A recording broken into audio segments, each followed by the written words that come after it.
The regional accents of English speakers show great variation across the areas where English is spoken as a first language. This article provides an overview of the many identifiable variations in pronunciation, usually deriving from the phoneme inventory of the local dialect, of the local variety of standard English between various populations of native English speakers.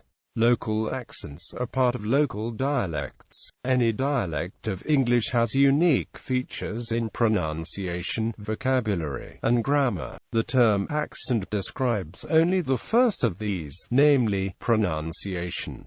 See also, list of dialects of the English language. Non-native speakers of English tend to carry over the intonation and phonemic inventory from the mother tongue into their English speech. For more details, see non-native pronunciations of English. Among native English speakers, many different accents exist. Some regional accents, such as Pennsylvania Dutch English, are easily identified by certain characteristics. Further variations are to be found within the regions identified below. For example, towns located less than 10 miles from the city of Manchester, such as Bolton, Oldham and Salford, each have distinct accents, all of which form the Lancashire accent, yet in extreme cases are different enough to be noticed even by a non-local listener. There is also much room for misunderstanding between people from different regions, as the way one word is pronounced in one accent will sound like a different word in another accent. For a summary of the differences between accents, see International Phonetic Alphabet Chart for English dialects. Overview. English accents are typically divided into two groups, the English of England and English in North America. Dialects differ greatly in the pronunciation of opened vowels. In received pronunciation, there are 4 opened back vowels, a, but in general American there are only 3, a, and in most dialects of Canadian English only 2, a. In addition, which words have which vowel varies between dialects. Words like bath and cloth have the vowels in received pronunciation, but a in general American. The table above shows some of these dialectal differences, and gives the names for the mergers and splits that created them. Great Britain. Accents and dialects vary widely across the United Kingdom. As such, the single British accent does not exist, but someone could be said to have an English, Welsh, or Scottish accent, although these all have several different subtypes. England. There is considerable variation within the accents of English across England. 2 main sets of accents are spoken in the West Country. Cornish shows some internal variation and is spoken by locally born people who make up varying proportions of the population, while West Country is spoken primarily in the counties of Devon, Somerset, Gloucestershire, Bristol, Dorset, and Wiltshire, as well as East Cornwall. However, a range of variations can be heard within different parts of the West Country. The Bristolian dialect is distinctive from the accent heard in Gloucestershire. For example, the accents of northern England are also distinctive, including a range of variations. Northumberland, County Durham, Teesside, Newcastle upon Tyne, Sunderland, Cumbria, and Lancashire, with regional variants in Barrow-in-Furness, Bolton, Burnley, Blackburn, Manchester, Preston, Fylde, Liverpool and Wigan. Yorkshire is also distinctive, having variations between the 3 historic ridings. While many of the Lancashire accents may sound similar, the difference is the Scouse accent, as spoken in Liverpool. Prior to the Irish famine of the 1840s, the Liverpool accent was not dissimilar to others in Lancashire, except that with Liverpool being close to Wales, there were some northern Welsh inflections. However, Liverpool's population of around 60,000 in the 1840s was swelled by the passage of a around 300,000 Irish refugees escaping the famine. Liverpool had this influx due to being England's main Atlantic port and a popular departure point for people seeking to embark for a new life in America. So, while many of the Irish refugees moved on to other parts of Britain and further afield, many remained in Liverpool, and the local accent became changed forever over the succeeding years. Today, the Scouse accent is completely distinct from others in the northwest of England and bears little resemblance to them. Many Liverpool families can trace the lineage back to refugees escaping the potato famine. The connection between Liverpool and Ireland was recognised by John Lennon in his final interview with the BBC disc jockey Andy Peebles on 6 December 1980, when he described Liverpool as an Irish place. Other accents include a range of accents spoken in the West Midlands and in rural accents, the accents of the counties comprising the East Midlands, East Anglia and the home counties. There is also great variation within Greater London, with various accents such as Cockney, Estuary English, multicultural London English and received pronunciation being found all throughout the region and the home counties. Scotland. The regional accents of Scottish English generally follow a similar pattern to that of the dialects of modern Scots. The Hebrides Islands for the most part do not fall into what is now considered a typical Scottish accent. Here the linguistic heritage is Gaelic and Old Norse, resulting in an accent that is frequently considered to sound more Irish or Welsh than stereotypically Scottish. Insular Scots, Orkney and Shetland. Northern Scots north of the Firth of Tay, Northern Caithness, east to Ross and the Black Isle, Mid-Northern Moray, Buchan and Aberdeenshire, South Northern Dundonian, Angus and the Mearns. Central Scots, the Central Lowlands and Southwest Scotland, Northeast Central, north of the Forth, in Southeast Perthshire and West Angus, Southeast Central, in the Lothians, Peeblesshire and Berwickshire, West Central, Dumbartonshire, Lanarkshire, Renfrewshire, Inverclyde, Ayrshire, on the Isle of Bute and to the southern extremity of Kintyre, Southwest Central, West Dumfriesshire, Kirkcudbrightshire and Wigtonshire, Southern Scots, Mid and East Dumfriesshire and the Scottish borders counties Selkirkshire and Roxburghshire, in particular the valleys of the Annan, the Esk, the Little Water, the Teviot and the Yarrow Water. It is also known as the Border tongue or Border Scots.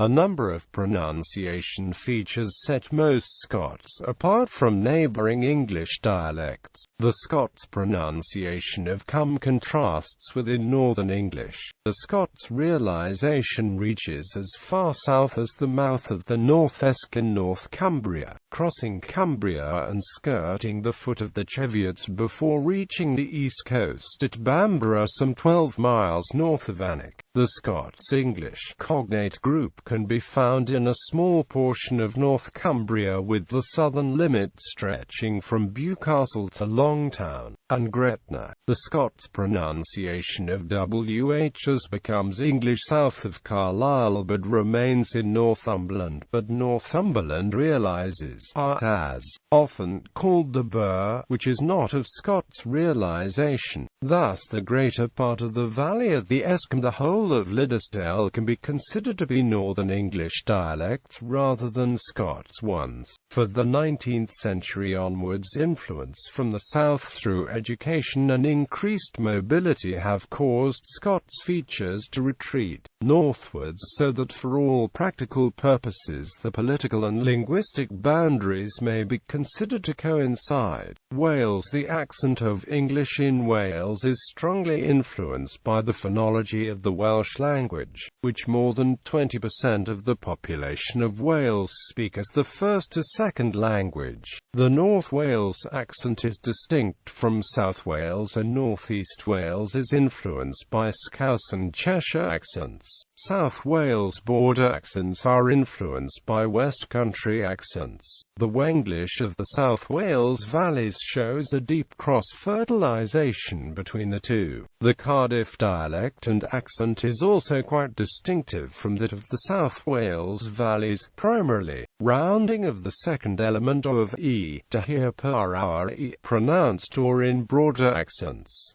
A closer pronunciation of as in love another is widely realized as giving a pronunciation of Cardiff, Cardiff, as Cardiff. Ireland. Ireland has several main groups of accents, including the accents of Ulster, with a strong influence from Scotland, as well as the underlying Gaelic linguistic stratum, which in that province approaches the Gaelic of Scotland. Those of Dublin and surrounding areas on the east coast, where English has been spoken since the earliest period of colonisation from Britain, and the various accents of West, Midlands and South. Ulster. The Ulster accent has two main sub-accents, namely Mid-Ulster English and Ulster Scots. The language is spoken throughout the 9 counties of Ulster, and in some northern areas of bordering counties such as Louth and Leitrim. It bears many similarities to Scottish English through influence from the Ulster varieties of Scots. Some characteristics of the Ulster accent include, as in Scotland, the vowels and u emerged, so that look and look are homophonous. The vowel is a high central rounded vowel. The diphthong a is pronounced approximately, but wide variation exists, especially between social classes in Belfast. In Belfast, e is a monophthong in open syllables, but an ingliding diphthong in closed syllables. But the monophthong remains when inflectional endings are added, thus days contrasts with days. The alveolar stops t, d become dental before r, o, e, g. Tree and spider. T often undergoes flapping to before an unstressed syllable e, g. 80. Connacht, Leinster, and Munster. The accent of these three provinces fluctuates greatly from the flat tone of the Midlands counties of Laois, Kildare, and Offaly, the perceived sing-song of Cork and Kerry, to the soft accents of Mayo and Galway. Historically, the Dublin city and county area, parts of Wicklow and Louth, came under heavy exclusive influence from the first English settlements. It remained until independence from Britain as the biggest concentration of English influence in the whole island. The Corkonian accent has a unique lyrical intonation. Every sentence typically ends in the trademark elongated tail-off on the last word. In Cork, heavier emphasis yet is put on the bra sound to the letter R. Similar to the Cork accent but without the same unmistakable intonation, Kerry puts even heavier emphasis on the bra sound to the letter R. For example, the word 40. Throughout the South this word is pronounced whereby the R exhibits the typified Irish bra. In Kerry, however, the roll on the R is enforced with vibrations from the tongue. RU becomes a cojoined AROU. Single tongue flutter. This extra emphasis on R is also seen in varying measures through parts of West Limerick and West Cork in closer proximity to Kerry. Another feature in the Kerry accent is the S before the consonant. True to its Gaelic origins in a manner similar to parts of Connacht, S maintains the SHH sound as in shop a sheep. The word start becomes start. Stop becomes stop. Irish travellers have a very distinct accent closely related to a rural Hiberno English, particularly the English spoken in Connaught from where they originate. Many Irish travellers who were born in parts of Dublin or Britain have the accent in spite of it being strikingly different from the local accents in those regions. They also have their own language, which strongly links in with their dialect accent of English. See shelter.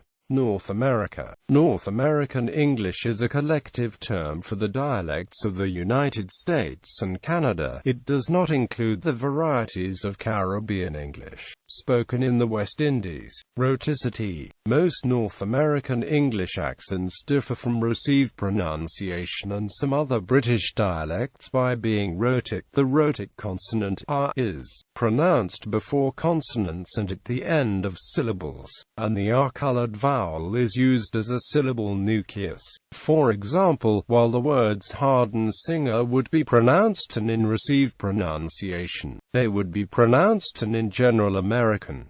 Merges before R. Coloring has led to some vowel merges before historic R that do not happen in most other native dialects. In many North American accents, Mary, Mary and Mary sound the same, but they have the vowels E, A, respectively in RP. Similarly, nearer rhymes with mirror, though the two have different vowels in RP, I, and. Other merges before R occur in various North American dialects. Merges of the low back vowels. Other North American merges that are absent in received pronunciation of the merger of the vowels of court and got in many accents, and the merger of father and bother in almost all.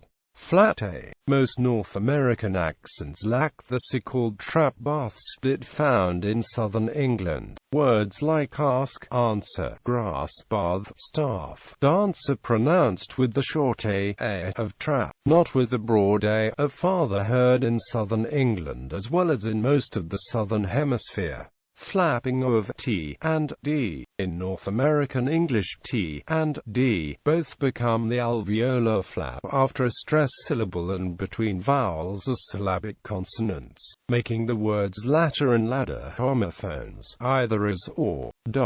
The United States does not have a concrete, standard accent in the same way that Britain has received pronunciation. Nonetheless, a form of speech known to linguists as General American is perceived by many Americans to be accentless, meaning a person who speaks in such a manner does not appear to be from anywhere. The region of the United States that most resembles this is the central Midwest, specifically eastern Nebraska, southern and central Iowa, parts of Missouri, Ohio and western Illinois.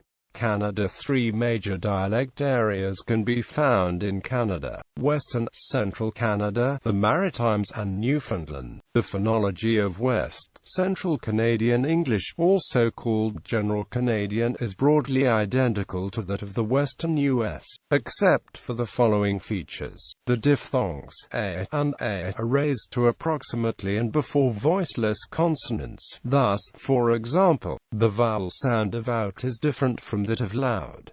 This feature is known as Canadian raising. The is even more raised towards central Canada, closer to. There is no contrast between the vowels of court and cot. In addition, the short A of bat is more open than almost everywhere else in North America. The other front lacks vowels, and, too, can be lowered and or retracted. This phenomenon has been labeled the Canadian shift.